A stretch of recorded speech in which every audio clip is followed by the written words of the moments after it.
साथियों नमस्कार, मैं राम प्रताप सिंह कुशवाहा। हमारे चैनल ज्ञान एंड नॉलेज के इस शाखा मंथन में आप सबका अभिनंदन है, स्वागत है, वेलकम है। आज पूरी विश्व और दुनिया में एक ही विषय है, प्रभु श्री राम लला जी की स्थापना का दिवस 22 जनवरी 2024।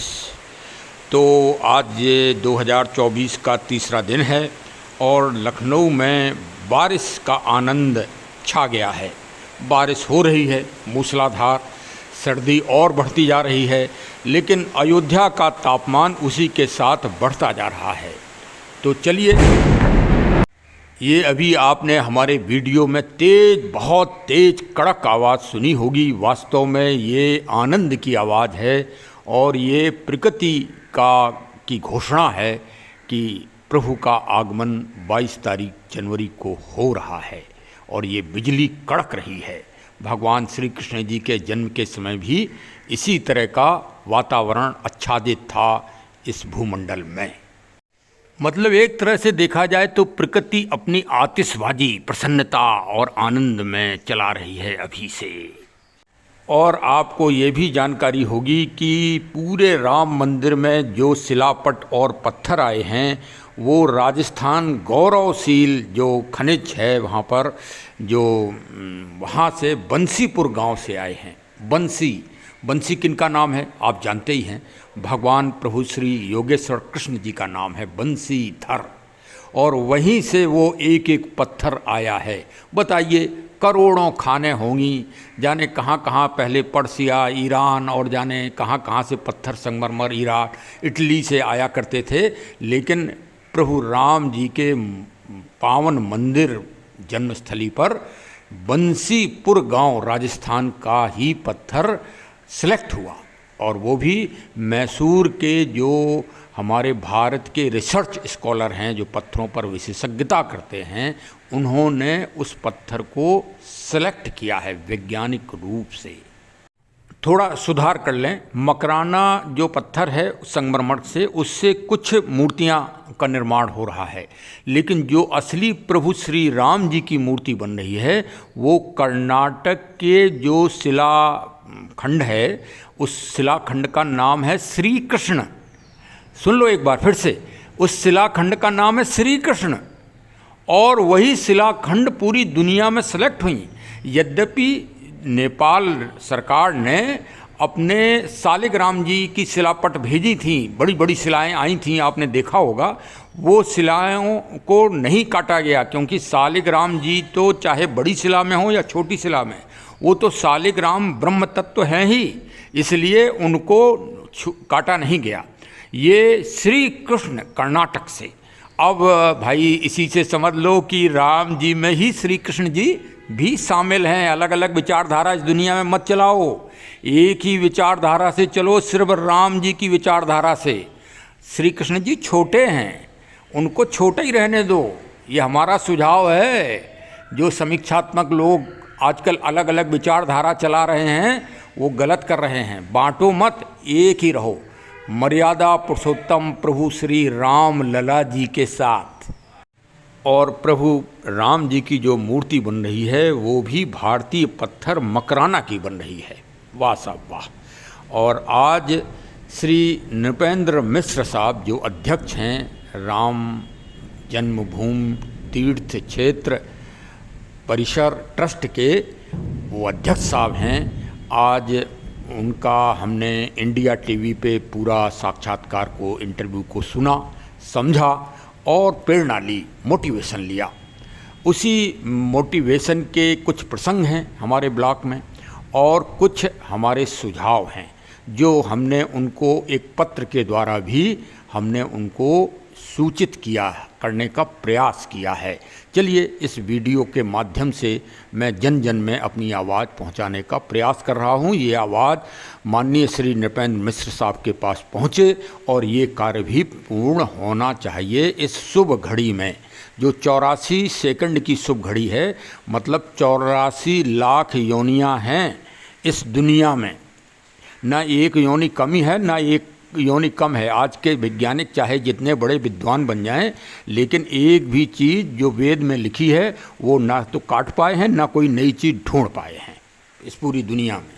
तो जो 84 सेकंड का मुहूर्त है कच्छप नक्षत्र में, वो 84 लाख योनियों का प्रतिनिधित्व करेगा।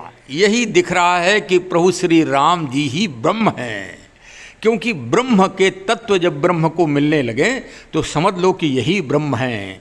रावण अच्छी तरह से जानता था कि प्रभु राम वनवासी नहीं हैं, यही ब्रह्म हैं, लेकिन फिर भी उसकी बुद्धि तो भाई जैसी बुद्धि थी रावण की वो सभी लोग जानते हैं। तो वैसे ही हमारे समाज में कुछ लोग हैं जो ये बात मानने को तैयार ही नहीं हैं कि यही प्रभु श्री राम जी मूर्ति के रूप में स्थापित हो रहे हैं अपनी रामलला की जन्म भूमि में। तो चलिए भाई, ये संघर्ष 1528 से चालू हुआ और 21 मार्च 13 मार्च से ये चालू हुआ था। 21 मार्च को जो रामलला जी का वो था स्थान, पावन स्थान, जो विक्रमादित्य जी ने और पहले शताब्दियों पहले प्रभु के जन्म से बना होगा, उसको छीण वीण किया था थोड़े क्षणिक समय के लिए। क्योंकि देखिए बादल, पानी बरस रहा है तो काले बादल आते हैं, अब सूर्य ढक गया है, तो सूर्य हमारी आपकी नज़र में ढक गया है, लेकिन सूर्य तो निकला ही है। उसी तरह प्रभु राम जी का अस्तित्व तो है ही, क्योंकि आज हम 62 ईयर्स के हैं और जब से हमने होश संभाला तब से कोई दिन ऐसा नहीं गया जिस दिन प्रभु राम जी की चर्चा समाचार पत्रों में, पत्रिकाओं में, समाचार आज के चैनलों में, कई चैनल तो अपनी टीआरपी ही प्रभु श्री राम जी के नाम से बना रहे हैं इस समय। तो भाई तो यही सत्य है कि जब प्रतिदिन प्रति मिनट राम राम राम की चर्चा ही हो इस दुनिया में, तो फिर और क्या सत्य है। फिर भी हम लोग नहीं समझ रहे हैं, आँख बंद किए हैं। तो भाई किए रहो आप आँख बंद, कस्तूरी कुंडल वैसे मृग ढूंढे बनवाएं, वो तो कबीरदास जी कह ही गए हैं। माननीय श्री नृपेंद्र मिश्र साहब के साक्षात्कार को सुनकर यह आभास हुआ और ये मनोरमता प्राप्त हुई कि वास्तव में किसी भी बिंदु को उन्होंने छोड़ा नहीं है इस महान रचना में। लेकिन फिर भी हमारे कुछ सुझाव हैं। एक तो सुझाव ये कि 1528 में पहली अगर कोई महिला सशक्तिकरण, भारत की महिला शक्ति अगर कोई वीर गति, अमर गति को प्राप्त हुई, सीधे उस समय जो आक्रांता बाबर से युद्ध उनका हुआ था 1528 में, इसी प्रसंग को लेकर उसमें वो अमर वीर गति को शहीद हुई थी जय कुमारी जी। तो उनकी वहाँ मूर्ति लगना चाहिए। और इसके अलावा राजा रणविजय सिंह, भीटी के राजा मेहताब सिंह, और फिर आके 1990 में श्री शरद कुठारी साहब, श्री राम कुठारी साहब और अनगिनत महान देवात्माएं इस महान कार्य के लिए अमर शहीद हुई हैं, अमर वीर गति को प्राप्त पाई हैं, अमर गति पाई है उन्होंने।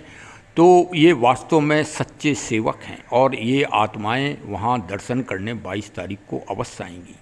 श्री माननीय नृपेंद्र मिश्र साहब, आप जब इतनी रचना कर रहे हैं तो 5 दिव्य राजगद्दी बनवाइए, मतलब चेयर, और वो माननीय प्रधानमंत्री जी के अगल बगल डलवाइए VIP दीर्घा में, जिससे ये पावन दिव्य आत्माएं वहाँ पर आकर विराजमान हो सकें और नैना अभिराम दर्शन कर सकें सारे समारोह के। श्री पूज्य श्री दशरथ जी साहब भी आ सकते हैं और भी भगवान के पूर्वज साहब भी आ सकते हैं, महान चक्रवर्ती राजा रघु साहब भी आ सकते हैं। और 84 मिनट सेकंड के जो शुभ मुहूर्त में हैं और उसमें 84 सम्मानित लोगों से 84 वृक्ष वहाँ पर पावन वृक्ष लगवाए जाएं, जिनके बारे में शोध करवा ली जाए, जो श्री राम जी के वनवास के समय उनके साथ मतलब उन्होंने आश्रय दिया भगवान को। जैसे अशोक जी का वृक्ष, जहाँ माता सीता जी अशोक वाटिका में जहाँ रावण ने उनको रखा था, तो अशोक जी का वृक्ष वहाँ लगना चाहिए, वहाँ पीपल वृक्ष लगना चाहिए, बट वृक्ष लगना चाहिए, पाखर वृक्ष लगना चाहिए, और भी अन्य तरह के ताड़ के भी वृक्ष लगना चाहिए। इस तरह के जो प्रसंग आए हैं रामायण और श्री रामचरितमानस में, उन वृक्षों का वहाँ रोपण होना चाहिए। आपने बहुत सारे द्वार हमको बताए, गज द्वार, गरुड़ द्वार, श्री हनुमान जी का द्वार, लेकिन असली द्वार आपने नहीं बताया। जो जय और विजय का द्वार है। नारायण प्रभु श्री राम जी की रक्षा का दायित्व उनके दो जो गार्ड हैं, जय और विजय, जिस पर पूरी श्री रामचरितमानस और रामायण आधारित है, वो गेट नहीं बना है, आपके संबोधन में नहीं आया।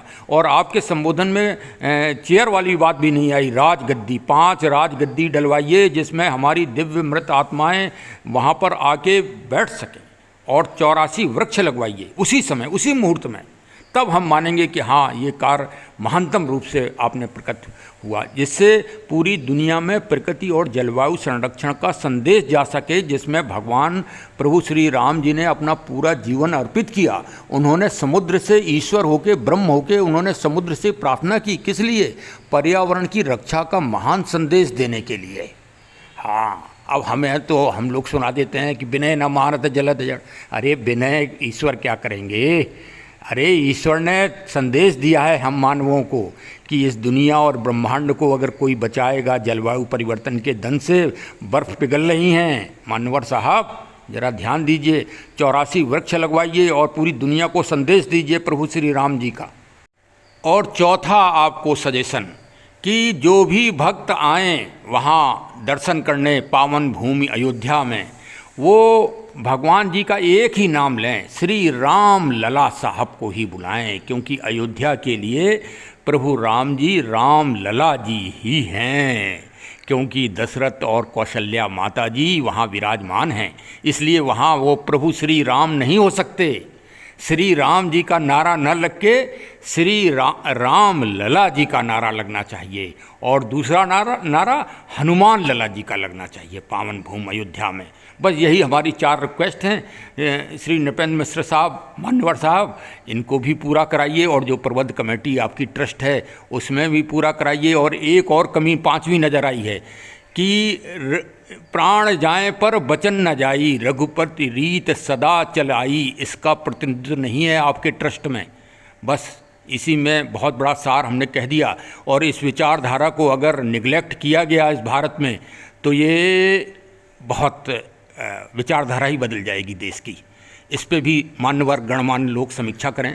माननीय प्रधानमंत्री जी से लेके जो भी गणमान्य प्रबंधक कमेटी के सदस्य हैं, कि रघुपति रीत सदा चल आई, प्राण जाए पर वचन न जाई, ये प्रभु श्री राम जी का ही संदेश है, और इनके वंशजों और इनके प्रतिनिधि को उसमें स्थान नहीं दिया गया है। ये एक अपमानजनक बात है, इस पे विचार करिए। चलिए साहब, हमारे चैनल से अवश्य जुड़ जाइए, इसी तरह नई जागृति पाइए, नई नई चीज़ें पाइए, और हमको शेयर कर दीजिए। बस हम तो भाई रिटायर्ड पुलिस वाले हैं। 2.5 दिन हमने वहाँ गर्भगृह में पंडाल के नीचे प्रभु के समीप ड्यूटी दी थी। उन वही कुछ अंश हैं, वो हमने आपको संबोधित कर दिए हैं इस ब्लॉग के माध्यम से। तो इस पे विचार अवश्य ही होना चाहिए, क्योंकि देखिए पंडाल के अंदर ना तो आप गए होगे ड्यूटी देने मिश्र साहब, ना ही कोई मान्यवर गया होगा, ना ही कोई पत्रकार बंधु गए होंगे। प्रभु के उतने समीप सिर्फ एक पुलिस वाला, एक दरोगा और एक पुजारी जी, 3 लोग ही जाया करते थे। उसमें मैंने वहाँ 2 साल ड्यूटी दी राम जन्मभूमि में, लेकिन 2.5 दिन ही ये हमें सौभाग्य प्राप्त हुआ। तो भाई उसी जो हमको अनुभूति हुई है उसी को मैं शेयर कर रहा हूँ। बहुत बहुत धन्यवाद। Thank you, thank you, thank you.